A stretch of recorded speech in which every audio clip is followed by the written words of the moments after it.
Lectures of elasticity. We studied elasticity, plasticity, difference between elasticity, plasticity. Then what is stress? What are the types of stress? Strain. What are the types of strain? Then what is Hooke's law? Types of modular elasticity. Stress strain curve and work done in stretching of wire, etc., etc. Now in today's lecture we are going to discuss applications of elasticity. What are the applications of elasticity? How this elastic behavior of materials is used in different applications, that we have to see. So today we are discussing applications of elasticity at first.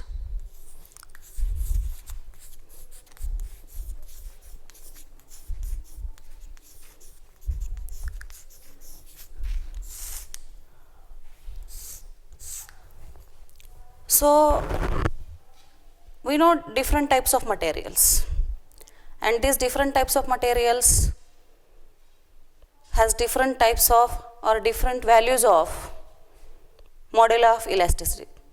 For example, steel has some Young's modulus and brass has some different value of Young's modulus.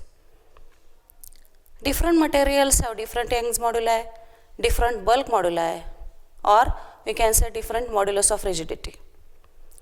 On the basis of this, which materials are used in applications, that we are to discuss. So we know different mechanical machines. In mechanical parts of machines, large stress we don't apply there, or these mechanical parts of machine are not subjected to a large stress.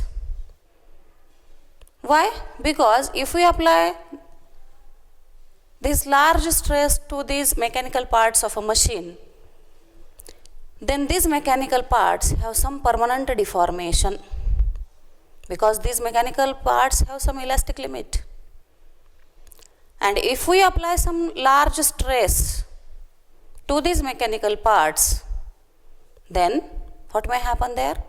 These mechanical parts of machine, they may have some permanent deformation, and for this disadvantage, large stress should not be applied to the mechanical parts of the machine there. So it is one of the application we can say.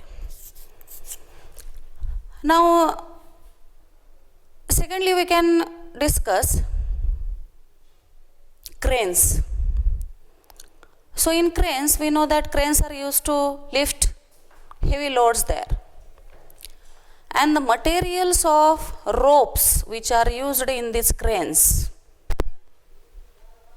are decided by their elastic behavior or by their elastic limits. How is the elastic behavior of steel? How is the elastic behavior of rubber?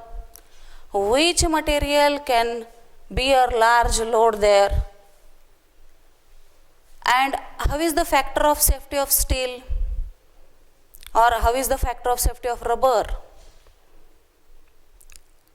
So depending on all these things, the materials of ropes used in cranes are decided by their elastic limits and factor of safety. So this is another application. Now nextly we can discuss bridges. So long used bridges are declared unsafe. Why these bridges are declared unsafe? Because during this use of this bridge or during uses of these bridges, what happens? They undergo alternate strengths continuously,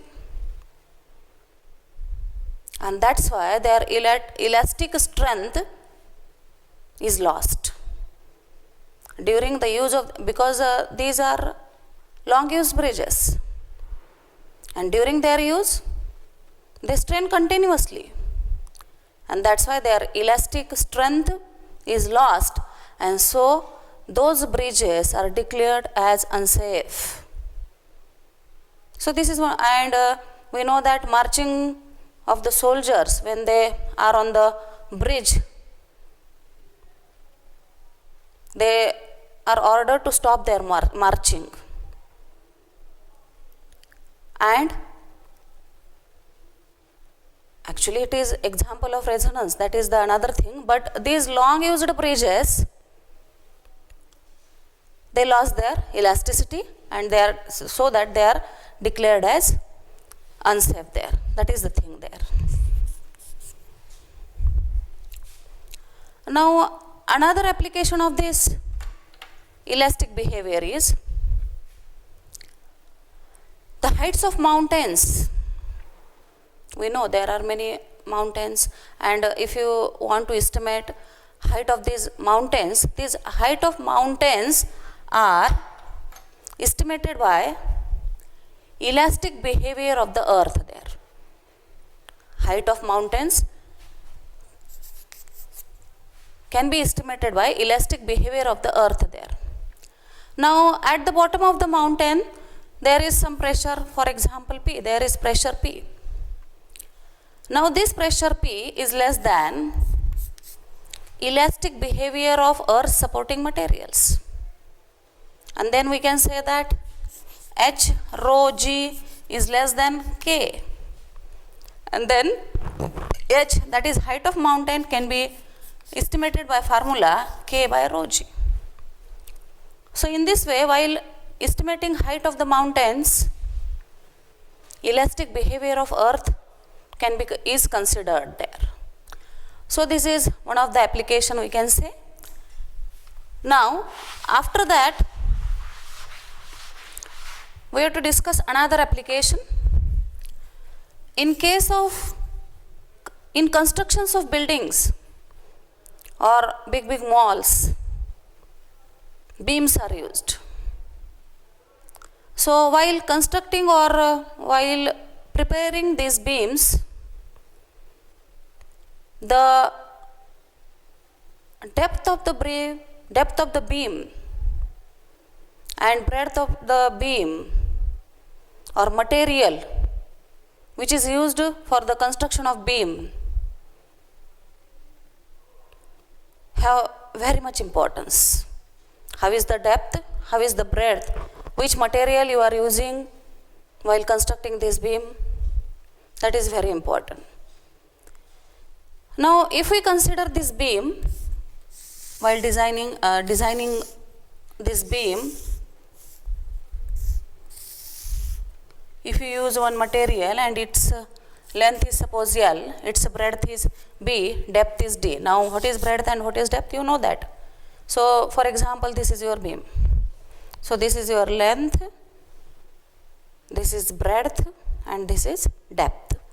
So how the values of this breadth, depth and length and Young's modulus of the material which is used while constructing or designing this beam, how are these things? So for that we should know one formula, and if this beam is, this is one of the rectangular beam, this is central line of the beam, and if this beam is loaded at the center, what happens? Beam has some depression. This beam has some depression.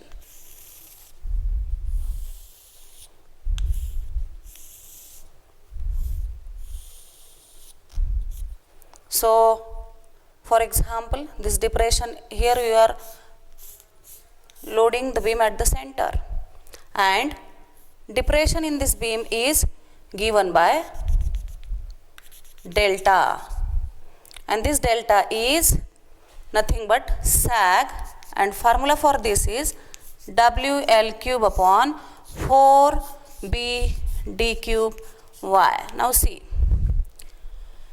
while designing this beam, this delta should be small. We should consider this depression. Depression should be small. And to decrease this depression, we should use the beam having large depth, large breadth, and Young's modulus of the beam or material which is used to construct that beam should be large there, so that this delta will be small. So delta is less when Y is more, when D is more, when B is more, and when L is large, L is small and W is small. So delta is directly proportional to load or weight which is applied there, which that beam has to bear, length of the beam. Then it is inversely proportional to breadth of the beam, depth of the beam, and Young's modulus of the material of the beam. Means delta should be small. We have delta as small there. We should have delta as small. We should have depression small there, and that's why we should use small Young's modulus, small value of depth there, small value of breadth, and then this delta will be more there if you use these values as small. You should consider these values, you should take into consideration these values as large, so that this delta will be small there. You understood, I think you understood these things there. So this is designing of beam. While designing the beam, we should consider these things. We should keep B, D and Y as large, so that delta will be small. Now, what is buckling? Buckling is nothing but when this beam is loaded at the center, when this beam is loaded at the center, there is depression of the beam at the center. Depression is how much here? From this horizontal line, if you consider, depression of the beam is this much. And this depression of the beam, or this bending of the beam, when we load the beam at the center, this beam will bend there like this, and it has some depression there. So bending of this beam, when this beam is loaded at the center, is called buckling. Now we have again what we want? We want small depression. So to avoid this buckling,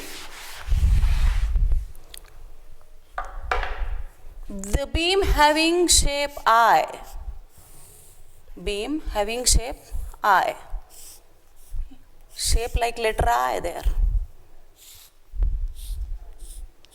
are to be used. Beams which are having shape like letter I are to be used, are preferred to avoid this buckling. Now I draw here different beams. This is your rectangular beam.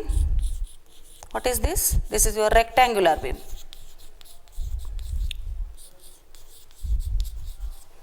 What is this? This is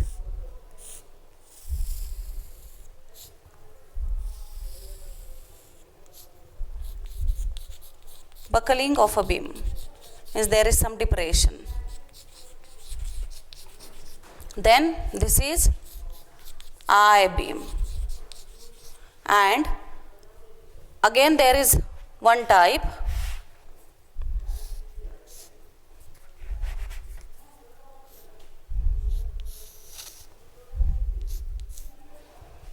again there is one type, that is hollow pole or hollow tube beam.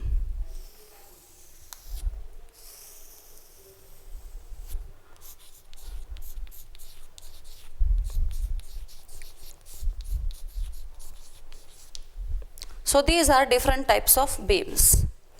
So I told you now that to avoid buckling,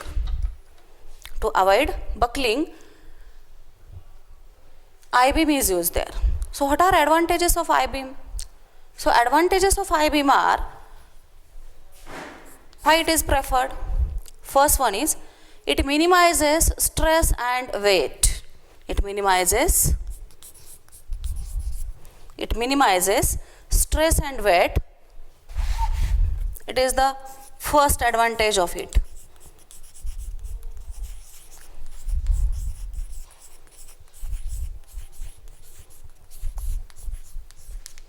Second is, it is much lighter. I-beam is much lighter. Third one is, it provides large load bearing surface. Then next one is, it provides large bending moment. Next one is, it prevents buckling. It is more important because we don't want this buckling, and that's why. And last one we can say, while constructing this beam, much more material is saved. Much more material.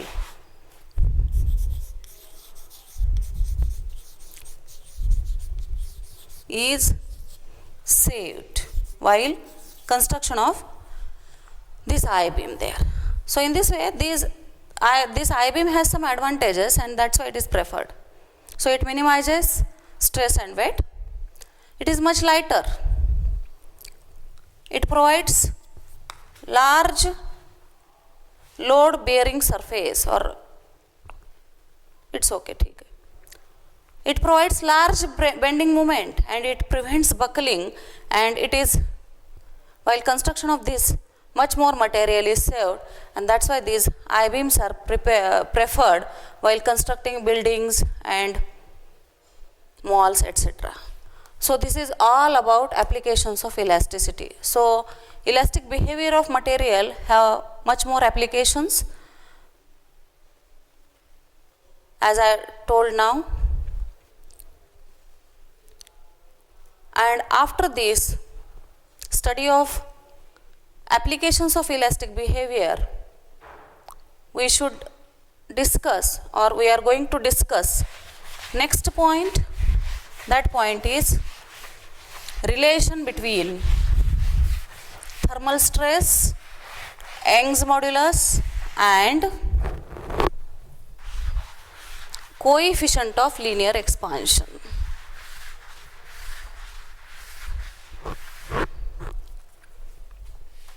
So now we are going to discuss relation between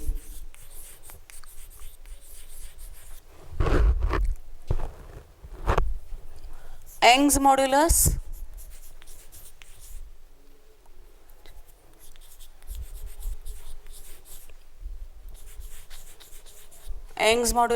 that is Y, then thermal stress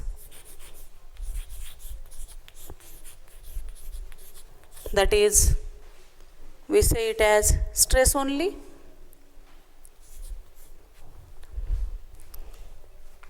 will not use any symbol for this, and coefficient of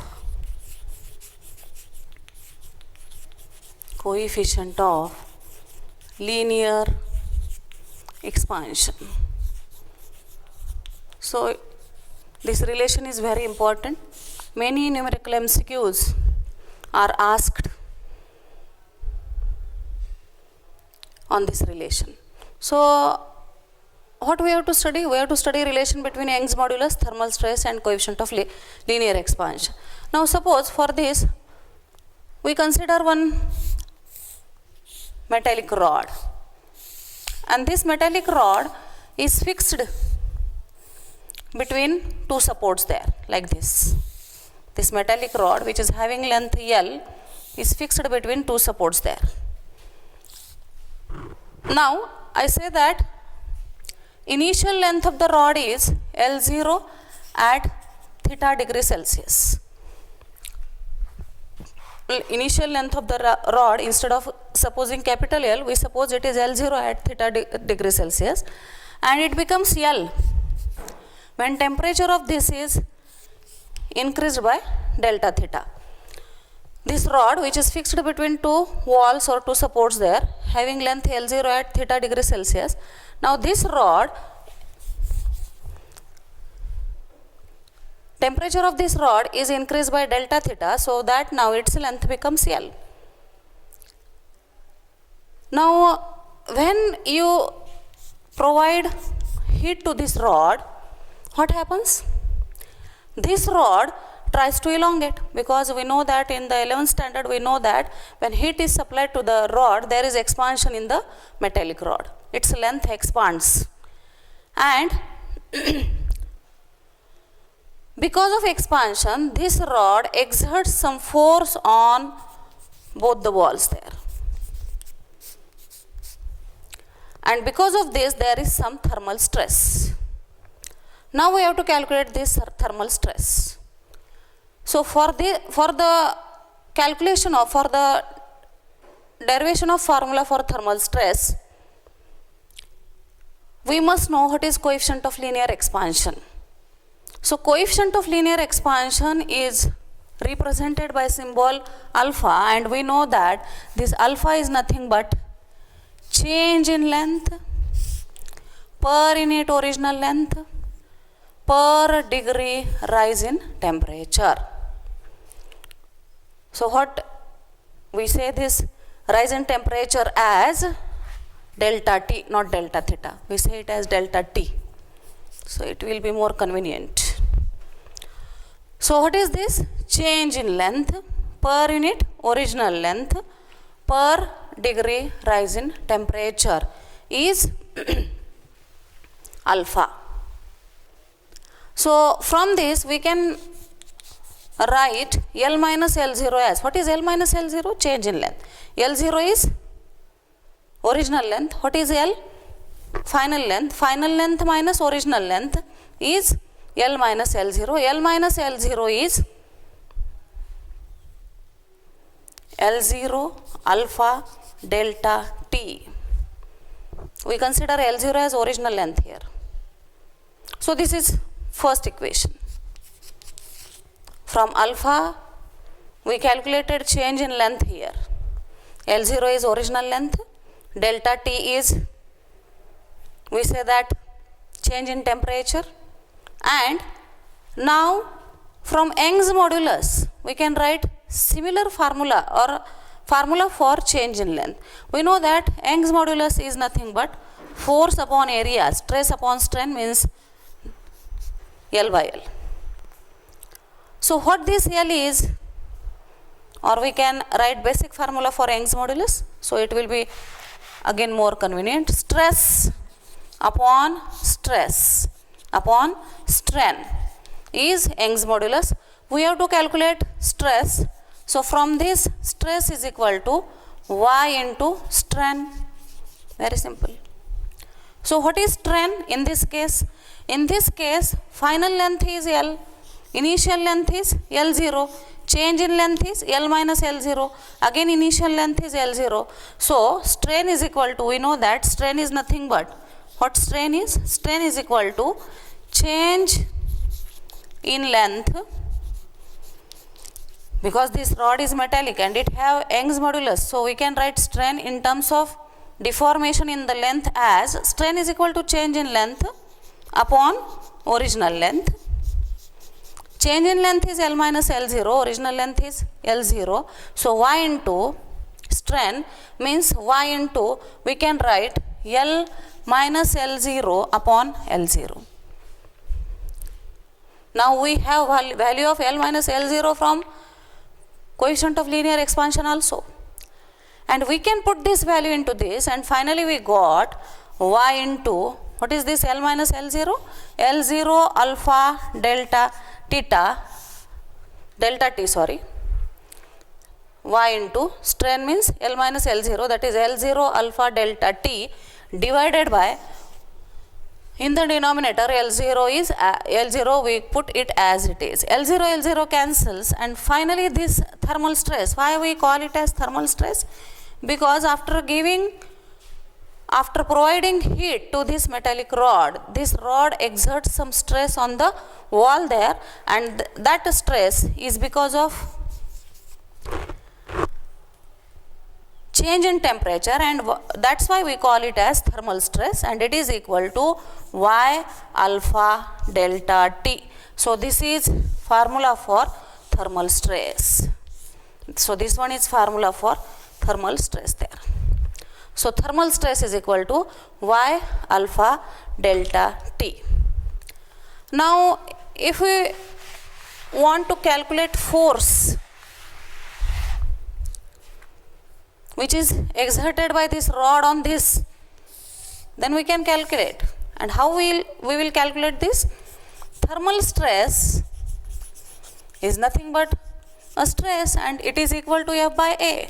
If this rod has area of cross section as A, then we can say that F by A is thermal stress, and this F by A is equal to Y alpha delta T. And then from this we can derive formula for F as Y alpha A delta T. Force during thermal stress, force exerted by this metallic rod during thermal stress, and that is equal to Y alpha A delta T. So again on this formula for force and formula for the formula of thermal stress, there are many numerical MCQs in the examinations. So this is all about your thermal stress. So we derived relation between coefficient of linear expansion, Young's modulus, and thermal stress. Now we solve some MCQs. We take one MCQ on same article, that is thermal stress. A steel rod of length 60 meter. A steel rod, very simple MCQ is this. Steel rod of length 60 meter and diameter 60 meter, it is of 6 meter. 60 meter is very large length. 6 meter and diameter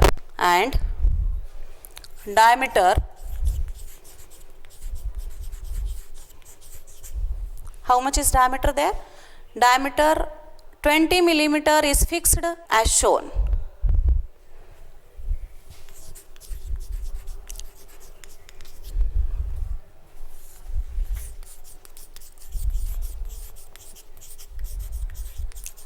So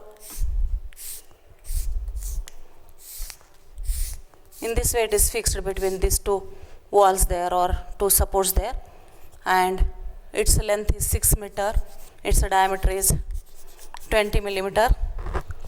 Now what we have to calculate? If temperature rises by 80 degrees Celsius, find stress in the rod. If temperature rises by 80 degrees Celsius, find the stress in the rod. Find the stress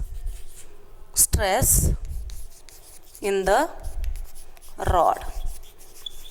So Young's modulus of this material of the rod is given. It is equal to 2 into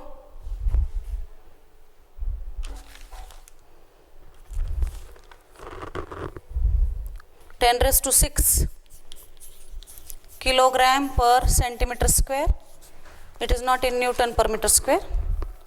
and alpha is given, alpha is equal to 12 into 10 raised to minus 6. We take Young's modulus of the rod as 2 into 10 raised to 11 Newton per meter square. Nothing happens. It makes easy. So we have to calculate what? Stress. So how will be stress? Already we studied formula for stress, and that is equal to Y alpha delta T. So what is Y? 2 into 10 raised to 11. Alpha is given, its unit is per degree Celsius. 12 into 10 raised to minus 6, and delta T is given and it is 80. So we can calculate this. So this is 96. So 11 minus 6 is 5. 5 plus this 10 raised to 1 means 10 raised to 7. 5 plus 1, that is 10 raised to 6 into 2. 11 minus 6, 5. 5 plus 1, 6. And this is 12 8s are 96 into 2. So what will happen? Into 10 raised to 6 Newton per meter square is the stress exerted by this rod, and it is in Newton per meter square because SI unit of stress is Newton per meter square. Why? Simple formula based MCQ is this. We kept value of Y, that is 2 into 10 raised to 11. Value of alpha, that is given 12 into 10 raised to minus 6. Value of delta T is given there because temperature is raised by 80 there. And finally, this much stress, very large amount of stress is applied by this rod on these fixed supports there, whatever may be. Now, we take another MCQ on work done. Yesterday, in the last lecture, we studied strain energy, and on that strain energy, we solve one MCQ there. Work per unit volume. The work per unit volume to stretch, per unit volume to stretch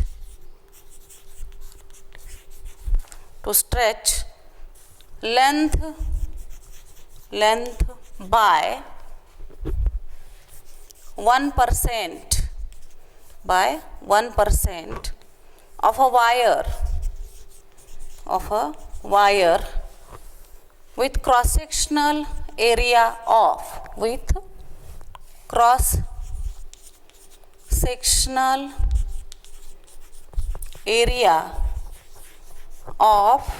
1 millimeter square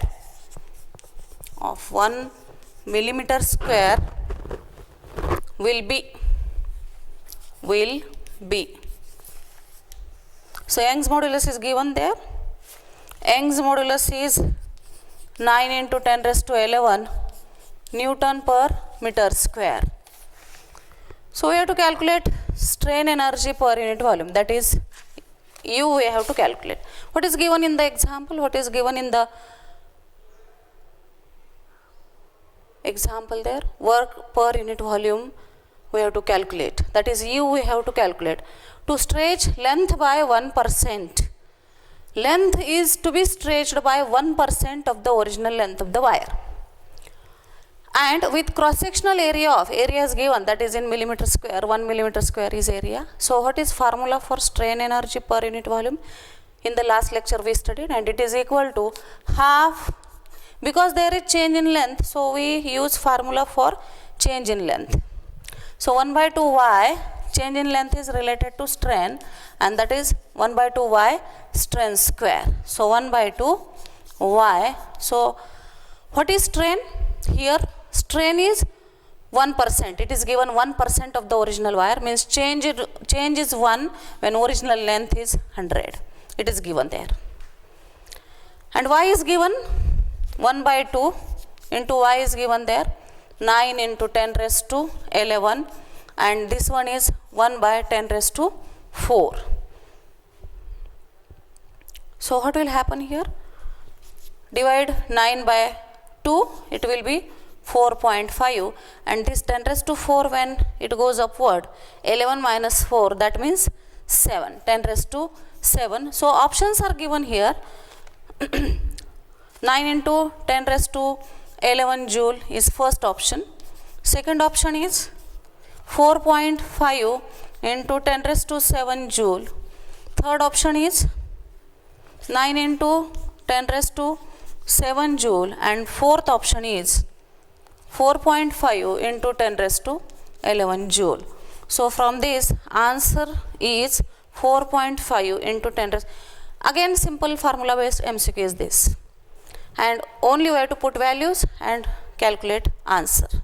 So this is one of the 1% of the wire, it is length is stretched by 1% of the wire. It means that strain is 1 by 100. That we have to understand here. So finally it is strain energy per unit volume is, work done per unit volume is 4.5 into 10 raised to 7. That's all.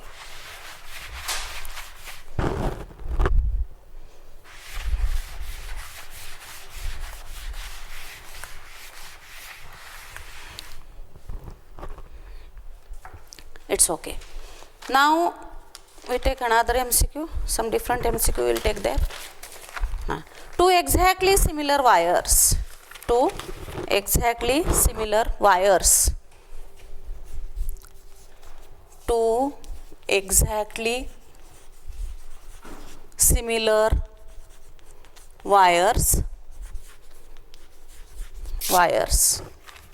of steel and copper, of steel and copper, of steel and copper are stretched by equal forces, are stretched by equal forces. If the difference in elongation, if the difference in elongation,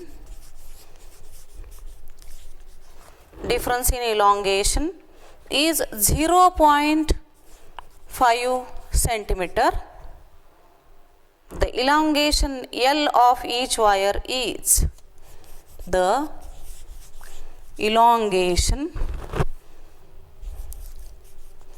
L of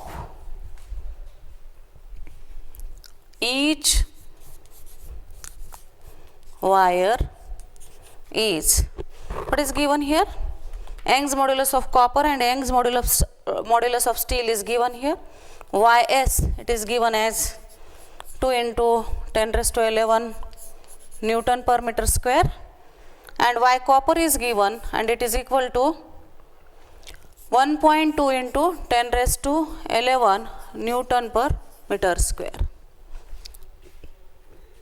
Now answers are given, but I will not write options, we will calculate directly. So what is there in the MCQ?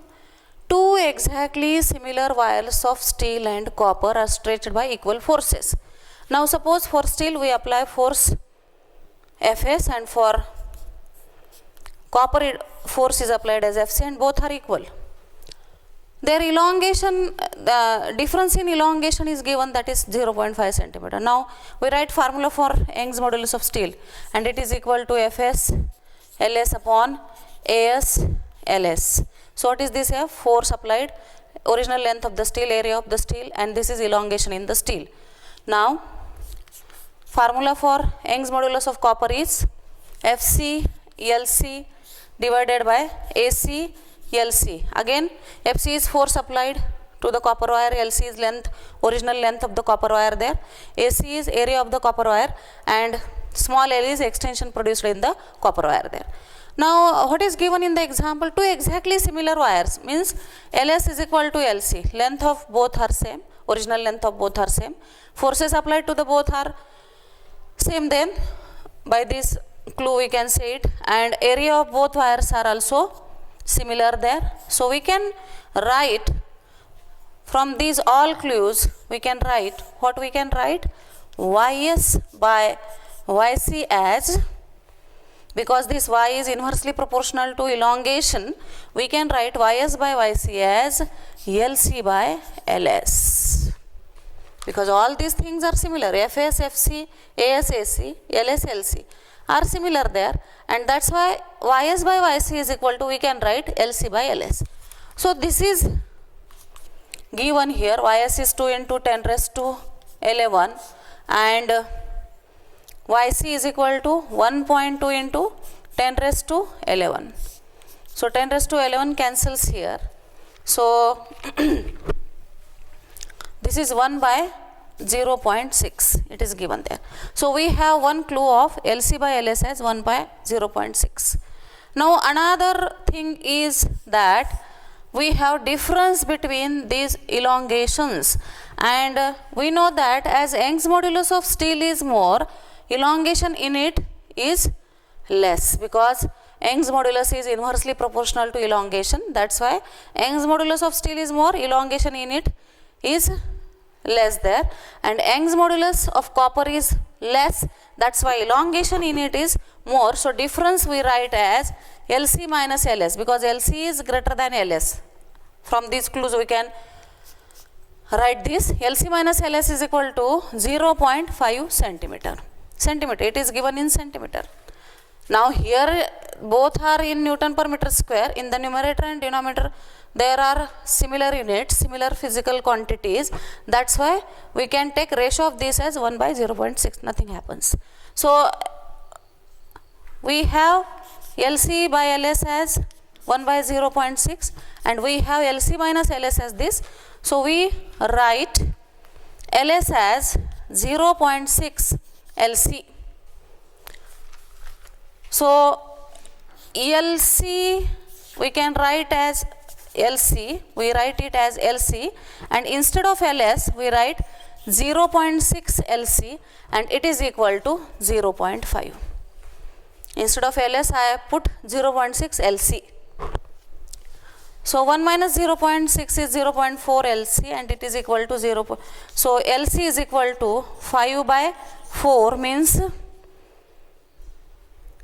1.25 centimeter. So Lc is how much? 1.25. And if we put this value of Lc into this equation, we can have value of Ls, and value of Ls we have as Ls is equal to, we can write Lc minus 0.5. Lc is 1.25, this is 0.5 and this is equal to 0.75 centimeter. So elongation in Ls is, steel is 0.75 centimeter and elongation in copper is 1.25 centimeter. So in this way we calculated values of elongations in steel and copper there.